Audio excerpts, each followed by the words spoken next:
Hi weavers, నేను రచితని Shri Vaishnav fashions నుంచి. Pure Binny silk saris మనకు తెలుసు కదండి. ప్లెయిన్స్ ఎక్కువ ఉంటాయి. ప్లెయిన్స్ వచ్చి కింద చిన్న బార్డర్స్ వస్తాయి, లేకపోతే గ్యాప్ బార్డర్స్ వస్తాయి. కొన్ని చీరలు మాత్రం చెక్స్ కానీ డిజిటల్ ప్రింట్లు కానీ వస్తున్నాయి. కానీ ప్లెయిన్ శారీ వచ్చినప్పుడు బ్లౌజ్ ఇలా డిజైన్ చేయించుకుంటే చాలా బాగుంటుందండి. శారీ ఎంత కూల్గా ఉంటుందో ఈ డిజైన్ కూడా అంతే కూల్గా ఉంటుంది. పిల్లలకి చాలా బాగుంటుందండి. జస్ట్ ఫ్లవర్ ఫ్రేమ్ వర్క్ ఇచ్చి మధ్యలో చిన్న ఫ్లవర్ ఇచ్చేసి ఆల్ ఓవర్ డిజైన్ చేసామండి. ఇలాంటి బ్లౌజులు సెట్ చేసుకుంటే ప్లెయిన్ శారీస్కి కానీ ప్లెయిన్గా ఉన్న పట్టు చీరలకు కానీ బిన్నీ సిల్క్ శారీస్కి కానీ చాలా బాగుంటుందండి.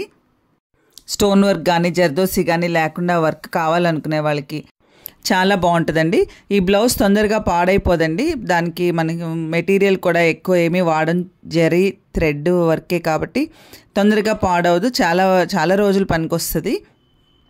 ఇలాంటి మంచి కలర్ కాంబినేషన్స్తో మనం బ్లౌజెస్ సెట్ చేసుకుంటే కొన్ని శారీస్ కూడా బాగా ఉపయోగపడుతుందండి. ఈ వీడియో మీకు నచ్చినట్టయితే లైక్, షేర్ అండ్ సబ్స్క్రైబ్.